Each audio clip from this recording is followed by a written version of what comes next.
Defensive domination for UCLA basketball, so much so that the suit-wearing Bruin head coach, Mick Cronin, rare to see for college basketball coaches to wear that kind of garb. No need to put that outfit in the wash. Just wear it again.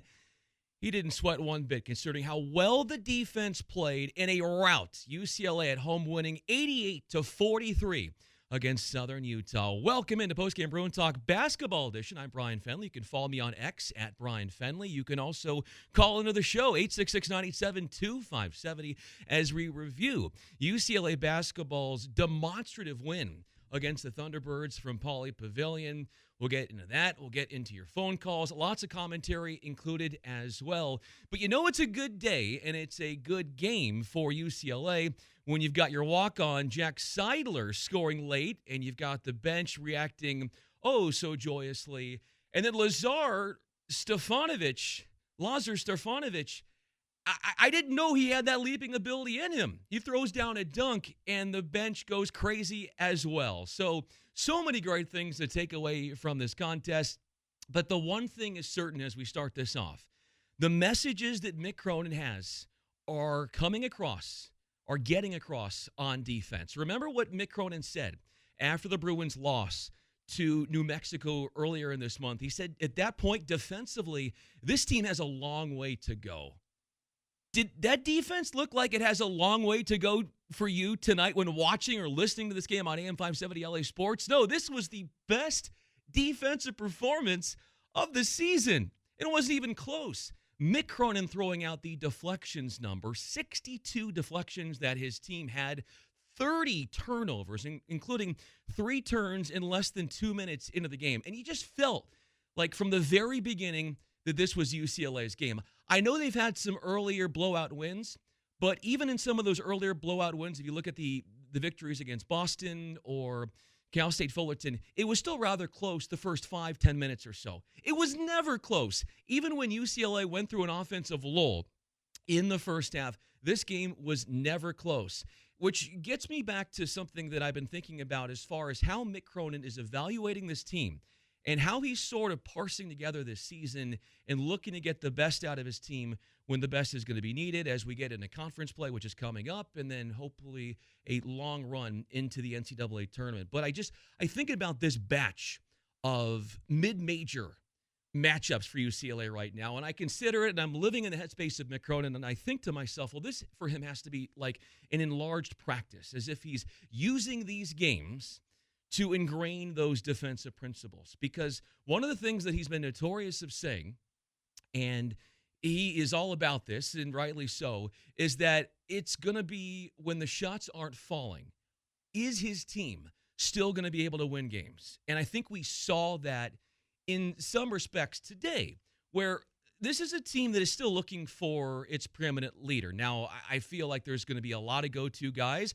Do we have the guy at this stage of the season, the Bruins are 6-1, where when it comes to conference time and it's a one-possession game under 30 seconds to go, who are you going to give the ball to? I don't know if we have that guy just yet. Not saying that's going to happen, because right now there seems to be sort of this merry-go-round of potential guys who could lead a game in scoring. Now, that's not necessarily a bad thing, but I think if you're talking to Mick Cronin, ideally as the conference slate gets deeper, you're going to want to find those guys and really know the identity of this team even more. But at this stage, where we are in the season, Mick Cronin is like the famed party host, where he's got to go around and he's got to make sure everybody is having a good time, everybody is entertained, everybody is heard, as in to say he's got so much depth on this team. He's got 11 players in this game in the win against Southern Utah, 88-43, 11 players played double-digit minutes tonight. Is that something we're going to see later on in conference? I'm not so sure. I'm leaning towards no. Right now, it's okay.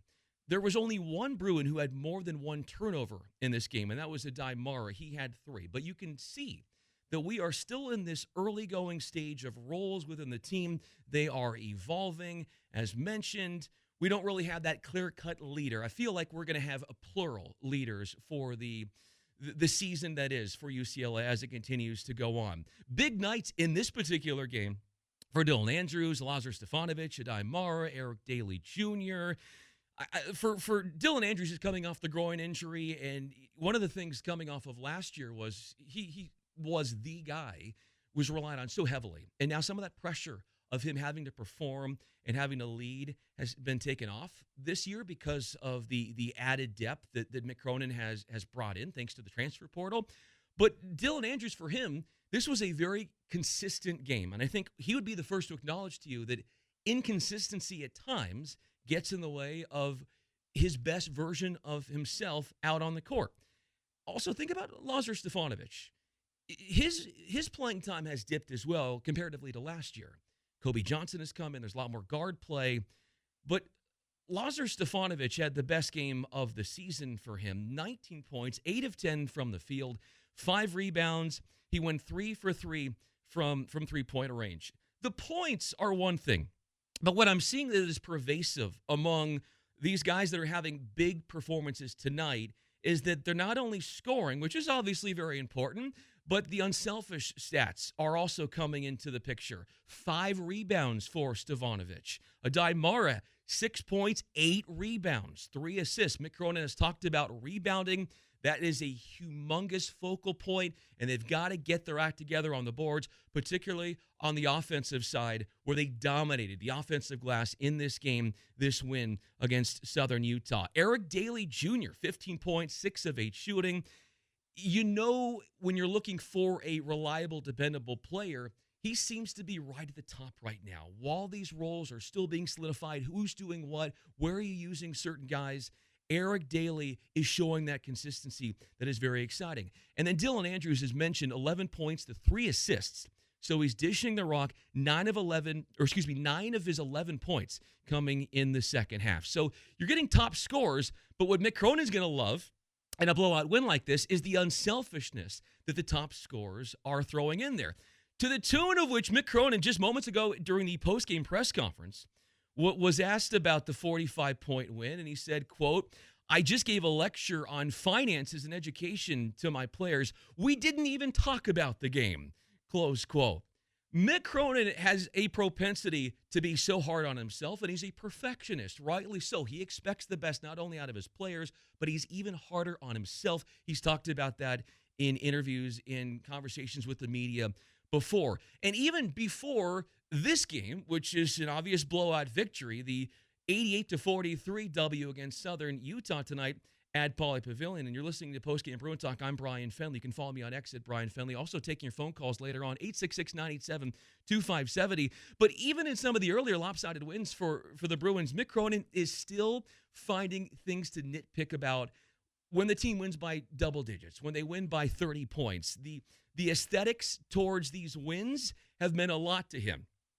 You remember the win just a few games ago against Idaho State. UCLA won by double digits, but Mick Cronin was very displeased at the final 10 minutes of the way the Bruins closed out that game. As if to say, and you're seeing this, think about this as well. A 40-point game, and you're still seeing in this game a 40-point differential in the second half, and you're still seeing potential starters out there. What does that mean? Well, Mick Cronin is still trying to obviously figure out roles for guys, but he's using this, as I talked about, these mid-major games are like glorious extended practices where he gets to see more out of his players, and they're just as much players fighting for playing time from what they show in practice to what they are showing in these particular games. It's incredibly important to play well and to close out games, even when it's already decided. And so at this stage, Mick Cronin, before tonight, where this was, considering what you heard from that quote, there was nothing for him to worry about. This was the most clear-cut domination from start to finish. Effort level was there the whole entirety of the game for Mick Cronin, better than we've seen from any other prior game this season. So he didn't really have anything to dig at. If there's going to be something that he's going to find, despite the fact he won by 40+, he'll find it. But even so, at this stage, he's still looking at the first 10 minutes of games as important as, say, the final 10 minutes when there is a blowout, because he wants to make sure that this team is learning how to close out. These are games, these are practices, as in games that I like to call these mid-major games, where you're setting habits. You still don't know where this team is going. You know that it has tremendous upside. How big is that ceiling? I don't think we know yet. And if you think Mick Cronin knows, I don't even think he knows. It's exciting to think about. It could be something where you're extrapolating, where it's off the charts. Still a lot to be decided upon as far as the roles are concerned. But what I loved in this game is Adai Mara. He just seems to be moving better off the ball. The footwork is improving. And you want to talk about effort and hustle. Mick Cronin loves nothing more than when guys are diving on the floor. There was a scene in this game tonight at Pauley where Adai Mara, with the team up 40 points with like 6 minutes to go in the second half, Adai Mara is in the game, and he is hustling after potential offensive rebounds as if the game is a 1-point differential. You've got a packed house, and you're fighting for positioning for first, say, in the conference. He is going after balls. He's fighting for loose balls as if there's no difference in what the scenario was being up by so many in this one to say what you would see from somebody you would hope when the game is close, when the game is on the line. The effort has been sustained. In wins against Idaho State, Rider, Boston University, we've talked about these wins, Cal State Fullerton, and Lehigh. He has, Mick Cronin, found things to not be happy with in terms of those wins. But this, to me, if you're going to be unhappy about anything related to this game, you're the ungrateful kid who, instead of wanting the PlayStation, wanted the Xbox. It's like, come on. Like, you got what you wanted. You got something really special. Be appreciative of what you have and what you got. And that was what we felt the tenor of the postgame press conference from Mick Cronin was tonight, which was different than anything else in any other prior postgame press conferences this season, where he's going to sleep tonight. He's not going to find flaws, even with how hard he is on himself. And this is extremely encouraging because coming up next Tuesday, you get ready to get into conference play. So there is that to look forward to. And again, this was a game that further reinforced that, as Mick Cronin has said, that there are more than 5 starters on this team. And you have Eric Daly going one-on-one offensively, creating his shot. There was a great scene in this game against the Thunderbirds of Southern Utah where he took his man one-on-one and scored with rhythm and with gusto and guile. You also saw Sebastian Mack. Now, he didn't have the biggest game because he didn't really need to have the biggest game, but you saw flashes of what he can do and what he's going to be expected to do, where he's slashing inside, he's finding ways to get around his man one-on-one, getting to the paint, drawing fouls, getting to the rim, and scoring. Moments of that as well were seen. Even in a game where Tyler Bilodeau, who arguably is the best player on the team, and again, that is up for debate, but Tyler Bilodeau went 2 of 10. A lot of his opportunities were on post-ups, and he had baby hooks and little fadeaways. Those weren't going, but it didn't matter. Nowhere would I say, as far as the defense is concerned, they are way ahead. But nowhere would I say is the offense in its rightful spot right now. And when we come back here on Postgame Bruin Talk, I'm Bryan Fenley, taking your phone calls, 866-987-2570, reacting to UCLA basketball's win against Southern Utah, the Thunderbirds 88-43. We'll talk about the offense, where it still needs some assistance, and what this win does, and what you think the Bruins are going to show next week when they start up conference play. It is here already. Postgame Bruin Talk, I'm Bryan Fenley. This is AM 570 LA Sports. Just about a perfect performance from UCLA basketball. A demolition in a win at home against Southern Utah tonight, 88-43. Bryan Fenley with you. This is Postgame Bruin Talk. You can follow me on X at Bryan Fenley. You can also call into the show. We'll be with you until the bottom of the hour, 866-987-2570, 866-987-2570. We continue to react to the game and also react to what Mick Cronin just said. He's just getting off the post-game press conference in the podium and want to add a few things to what he has said after UCLA dominated. And it really does feel like thematically, if you look at this game, that the Bruins are starting to really iron out their defense. They came into this game third of the nation in scoring defense. They forced 30 turnovers. That even might be humble as far as they might have even had 31, 32. That was generous if you're a Thunderbird fan. Whoever's in charge of the stats might have missed one or two, and that was pointed out on the broadcast as well. UCLA just absolutely dominating. The on-ball pressure was there. They also exhibited great half-court defense. Half-court defense is something that Mick Cronin has been harping on to getting better. And so much of, as we've talked about, a win like this, what does it do? Like, it's against the mid-major, and you're expected to win these games. But what it does do is it gives you an opportunity to work through who's going to have a certain role in a certain situation. How are we going to attack as far as our pressure defense? Where am I supposed to be in relation to this person? So it's kind of like practice, but to the nth degree when you have these games where you're expected to blow out, but it allows you to work on stuff. Like fundamentally, that seems to be where, and if I'm looking at Mick Cronin, I'm thinking to myself, like, why did I schedule the way I did? You've got the one early hiccup against New Mexico. But beyond that, everything else has been just about a dominant performance, relatively speaking.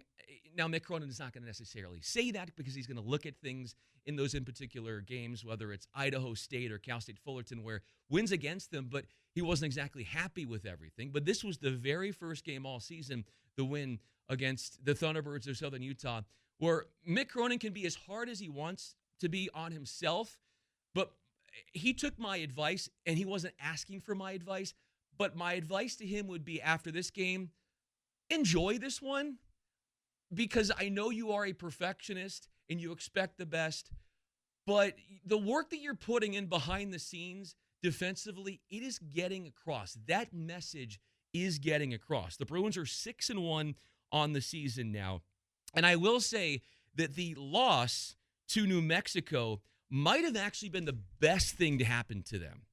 That was a shocker if you're a Bruin fan, but the fact is, the way that the physicality was won, that battle for toughness from New Mexico, and to have that game so early in the season, and then to hear how visceral the reaction from Mick Cronin was after the game. He was furious.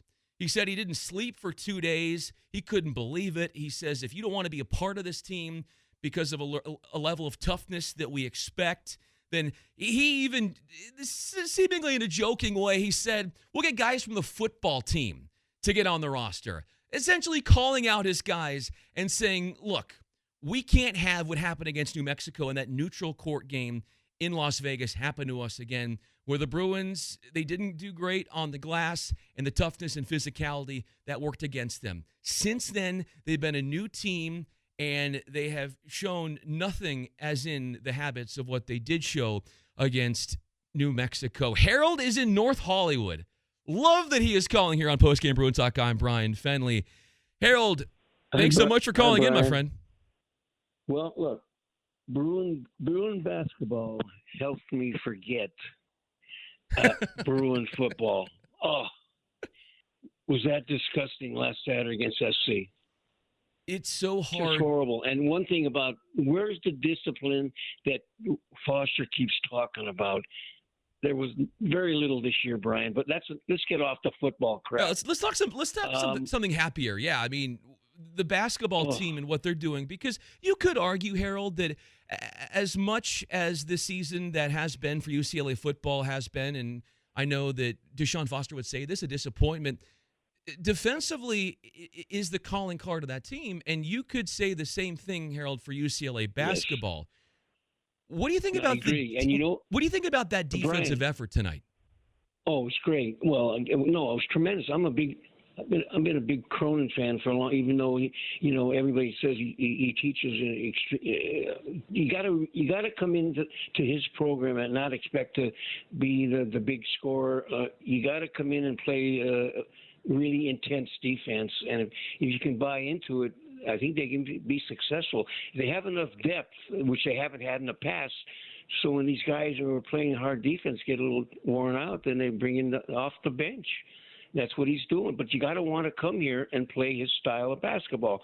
And one guy you didn't talk about was Trent Perry. Yes. This guy is really good, and I think he can play at the next level. And he's really good. I like Trent Perry. Well, he's a McDonald's All-American, and he had 9 points in this game, and he continues to get more and more comfortable. When Mick Cronin was talking, and Harold, stay with us here. When Mick Cronin was talking to the fellas in the media scrum after the game, he said that the thing for Trent is that he just needs to get more comfortable. You can see he has the tools, and he has the self-awareness to really want to be coached. And with the talent, Harold, you put all of those things together, and it's scary how good this guy could end up being. I agree with you. But, we got a lot of in the next month, Brian, we got some big games coming up. But I know we're playing North Carolina, Gonzaga, I think, and there's some good tests coming up. I think we play Washington. Is that right, next week? Yes, the Washington game is next Tuesday, and that's going to be at home at 7:30. And then, yes, the start of conference play already, Harold, early December. And then you've got Oregon on Sunday the 8th. Yeah. And then you talked about it. There's some of those notable games involving top 25 teams. Arizona on the 14th, North Carolina the 21st, and then Gonzaga right after Christmas. Well, that'll be the real test, Brian, to see how good they are and if they can keep it up. Arizona, they don't look that. I know they lost twice already. Arizona's not the team they were last year, that's for sure. But what I'm saying is I just hope that this game, this stretch we've had of success, can hold over into those big matchups we got coming in December. I'm with you, Harold, and thanks so much for the phone call, man. I appreciate you. Brian. And call in on Saturday, Postgame Bruin Talk football. We'll be here after the hopeful win against Fresno State as UCLA football finishes off their season. But as Harold alluded to, Trent Perry is part of the depth that Mick Cronin has this year that he really didn't have last year. And one of the things that has really hampered or hamstrung UCLA basketball in the past is that they have been a team under Mick Cronin, love the guy to death, but they've been a team in years past where they've been very top-heavy as a roster. You could go back to 2022 when they had the injury to Jalen Clark and they had a couple injuries to key players, and if they had those guys in those key places, that they could have won a national championship.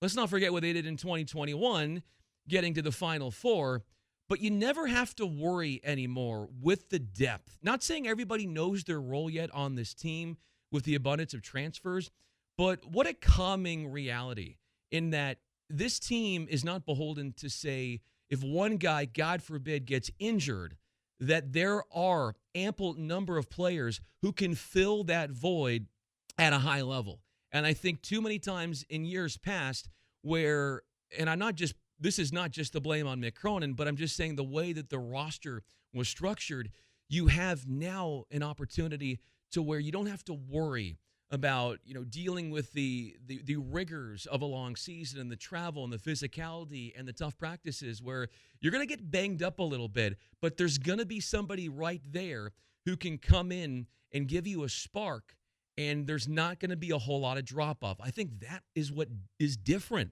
from this year's version of UCLA to where that kind of reality of the depth is going to pay off at the end of the season.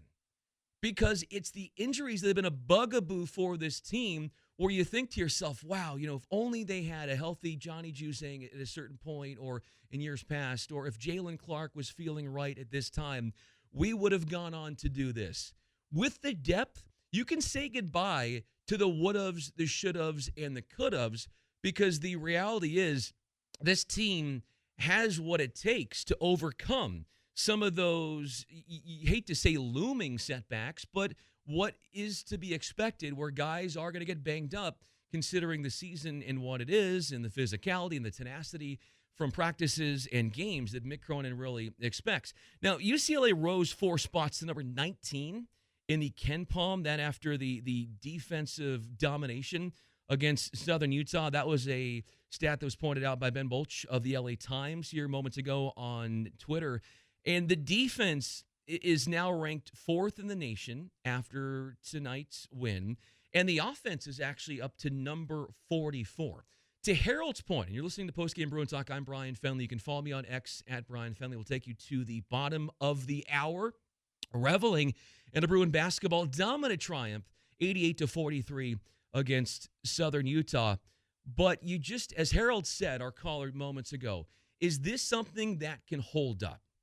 I always thought about this in that the way Mick Cronin had structured the set of games this year, with a team that he has, and considering that there are so many first-year players where you're trying to figure out where everybody is supposed to be, I think it was smart for Mick that as much as it's important to build up a strong non-conference slate in order to have that strength of schedule that can pay off come NCAA tournament selection time, but for the most part, wait until December, until those tough games come in. Because there is always going to be this debate about whether, and you can even throw this even in another sport. Like, let's say a first-year quarterback in the NFL. Is it best for them to just get thrown out there at the first time that opportunity is available and they learn from their mistakes? But if they get punished and it goes so bad that it could end up hurting their morale where it could do more damage than not. I'm not saying that a couple of losses to some tough teams might be completely morale debilitating for a UCLA basketball team, but when you have all of these puzzle pieces and you're working with this metaphorical Rubik's Cube, to not have to give yourself some leeway, some cushion, some breathing room to figure a few things out where you're stacking wins. I think the importance of a roster like this, where guys are coming from everywhere, from colleges all across the country. Now that UCLA has ponied up what they have always longed to do to get the NIL money, but I think it's the way that this team and the culture is set up, I think they're set up better for success if it's not that they're learning off of, say you started out the schedule with a few really tough games and lost and learned from those losses. Yeah, you lost one game to New Mexico, but I would say that it's a smarter way of doing things, and Mick Cronin knows this much better than me, that with the way that he has curtailed this roster, build up their confidence, get some of those mid-major teams to come to Westwood and win and dominate and use those games to sort of find out the definition of what sort of style you want to play with, what sort of players you're going to use in certain situations. Because if you're playing against a team that is so good, and the hopes is that UCLA is going to get to that level at one point as the season goes on, but when you're playing against a really good team and they've got your number early on in the season, I don't know how much you can learn when you don't have that opportunity to have a cushion, some comfort of knowing this is a mid-major, we can try different guys, we can be a little bit more adjusting to what we feel is comfortable and look at it as a glorified practice. In the long run, to not have the national championship contending teams that we laid out in December that UCLA is going to play in Gonzaga, and yeah, it might be a stretch, but Arizona and North Carolina. By the time, from what we have seen tonight and the way that the defense is ripening, the Bruins are going to have a much better chance of winning those games against those top teams in December than, say, they would if some of those money games, neutral games, national TV games were in November. Give this time and give this team some time to grow, and then I think you're going to see, because I don't think we really know how good this team is. We know that it's much better than last year, hands down. We know that the talent is there, but you also have to think to yourself, I threw out the number from this game. We're talking about it here on Postgame Bruin Talk. I'm Bryan Fenley. The win against Southern Utah tonight, 88-43. 11 Bruins played double-digit minutes. Is that in the game tonight? Is that sustainable? Is that something that Mick Cronin is going to go with, or is he going to shorten his rotation? I would say that he is going to shorten his rotation. With that said, when it comes to offense, we all know that the offense is nowhere near where the defense is when it comes to the makeup of this team. I think that for the Bruins looking forward, as we think about the effort that they're showing and they did tonight, what that's going to look like and how that's going to translate into conference play, which, oh my goodness, starts already next week. The three-point shooting is still something that needs to be ironed out. Who's going to be taking the shots? To what extent? Who's going to have more of an opportunity to take those? Who's going to be given the leeway to take more of those? Lazar Stefanovic made 3 threes on 3 attempts. But what about Dom Harris? What about these other guys that can come in, hit the 3? Tyler Bilodeau did not have a great game, but it didn't really matter. And when Mick Cronin was talking after this game and the win against Southern Utah, I said it was really the first time that Bilodeau had a down game, and understandably so. But what you love, you hate that he has the down game, but what you love is that because of how hard Mick Cronin worked in the world of recruiting, that those sort of issues or troublesome moments from a particular player, they don't seem to impact the team. Now, I get it. Who are they playing against? Okay, it's Southern Utah. Troubling in that when you have mistakes or when you have down performances, that's going to get magnified against the better team. So I understand that. But from a three-point shooting standpoint, I think there's still a lot there that needs to be figured out. When it comes to the offensive rebounding, humongous strides. And if you look at this particular game tonight at Pauley Pavilion, where UCLA won 88-43 against Southern Utah, the Bruins absolutely dominated on the offensive glass, 20-7. They out-rebounded in totality in the game, 41-27, 8 turnovers to the 30. I said 30 from the Thunderbirds. That is the third game in the first 7 for UCLA where they have forced 20 or more turnovers in a contest. UCLA, they just 6-20 from three-point range. 3 of those threes were made by Lazar Stefanovic. The Bruins shot 48% in this game. Now, with how well their defense was, there was a long stretch where there was a scoring drought in the first half, but we're not talking about that because of how well the defense has played. And we know that the defense is the cure-all for what Mick Cronin is all about. It can be the Band-Aid to work yourself around offensive inefficiencies or games where the shots are not falling, and those are to be expected, as Mick Cronin has alluded to, when you go on the road and you start to play these conference games. But the Bruins, they were absolutely dominant defensively, and the scoring came from so many different places.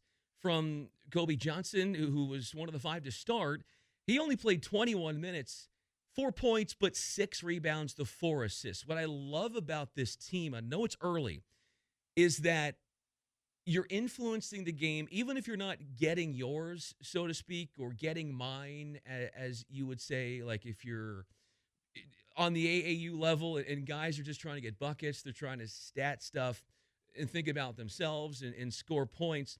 But you can still impact these games even if you're not making a bunch of points. And that's what I love about it. From Johnson, 6 rebounds, 4 assists, even though he goes 1 of 6 from the floor. You're still finding that you can be an impact player here. Dylan Andrews, wanting to see what he could do. Obviously, he's been out a few games because of the groin issue. But here's somebody that is so familiar with the makeup of this team. He's understanding of Mick Cronin. This is his 3rd year. And he goes 5 of 8 from the field, so 11 points. So he has a great night offensively, but he'll chip in with the 3 assists. Daly was impressive. Eric Daly Jr. He is the most consistent player on this team offensively, and that's what Mick Cronin said in the postgame press conference tonight. He said, quote, Eric Daly continues to be our most consistent guy because Eric Daly's got the most consistent work ethic of all of our players. Close quote. That is a tremendous thing to say, and what a compliment. And another interesting talking point as we get into these storylines about UCLA and the way they're going to continue to evolve, the way they're going to continue to flourish and improve and grow, is that Mick Cronin brought up some interesting takeaways as well that had not been discussed a whole lot in prior games as this team materializes in figuring out its roles. And that would be Mick Cronin calling out after this game Dylan Andrews and Sky Clark to pick it up offensively and be more consistent to help out Sebastian Mack. You're going to get that scoring, that consistency with Trent Perry.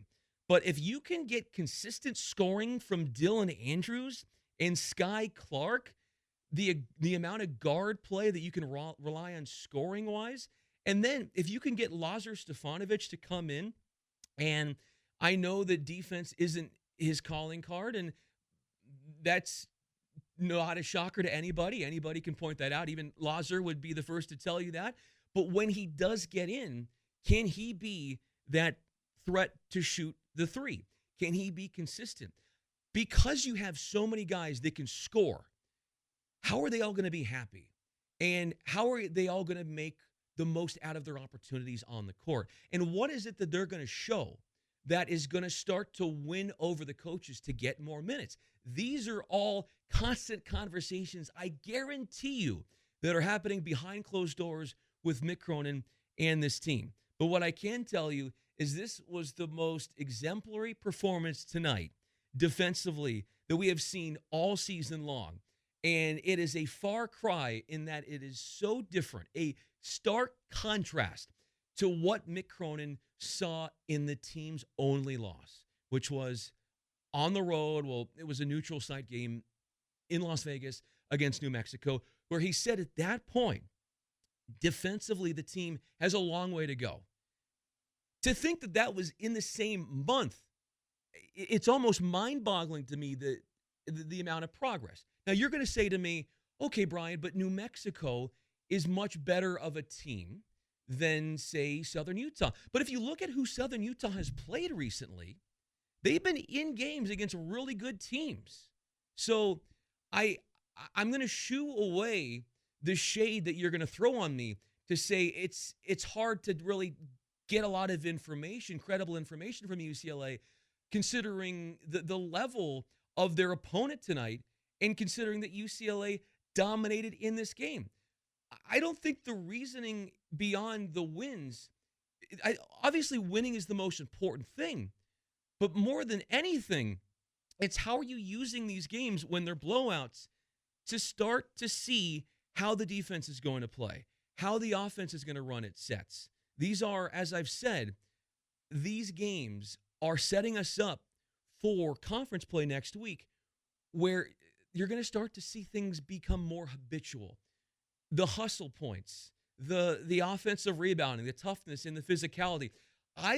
First of all, I love Mick Cronin because he's so informative when he talks. And I would actually encourage anybody at any level of basketball, if you want to be a student of the game, if you want to learn more about this game, listen to what he has to say during a media availability, whether it's after a practice or before practice or after a game. And what he is also very smart about is he's very calculated in the messages, the narratives that he is getting across during a post-game press conference. He knows that the players are going to know what he says. It's somehow going to get back to them, and he's sending a message to them. What did he send the message to after the loss against New Mexico? Defensively, we need a lot of work. I think the players are starting to get that. Now, the true test is going to be what this is going to look like as you start to see the more credible, the more talented teams. December is a gauntlet. If UCLA, and if we look ahead to their schedule coming up in December, UCLA has coming up a couple of those neutral games with Arizona. You also have Gonzaga and North Carolina. So you're not going to be at home a whole lot in the month of December. But if UCLA can, let's say they got Washington and Oregon to start out conference play next week. The very least, you split that. Ideally, you win both. Arizona, then you got North Carolina and Gonzaga with a Prairie View A&M thrown in there as well on December 17th. If you can win 2 of those 3 games, North Carolina, Gonzaga, Arizona, I think you're going to be in a really good spot coming into conference time. But if things don't go as well as you like by December, I still think at the end of December and as we get fully in to conference play, not even, I would say, until we could even go into March, will we really know how good this team is. You remember the first year that Mick Cronin was at the helm during that COVID season, how the team struggled and they were losing non-conference games, even last year. But I go back to 2019 because I think that this is a season that could be a lot like 2019, where you're not so sure about where this team is, where they stand, because you're not used to all these new players. But by the time you get into February, by the time you get into March, the team is going to go on a big run. And that's what they did in 2019. And unfortunately, because of COVID, they did not have the NCAA tournament. But the difference between 2019 and 2024 is that while both teams have what it takes to make that deep run later in the season, to where even if you don't see it in December, that doesn't mean they can't do it. The roster is much better this year than in 2019, unquestionably. But UCLA, they win a confidence-boosting game. No question about it. You can say it all you want about the opponent, Southern Utah, but it was a never-in-doubt performance, 88-43.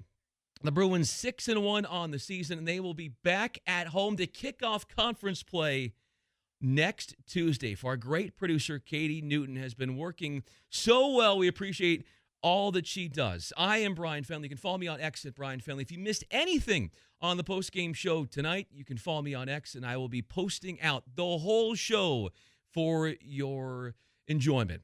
We'll talk to you next week, and also Postgame Bruin Talk coming up after Friday and Saturday's game against Fresno State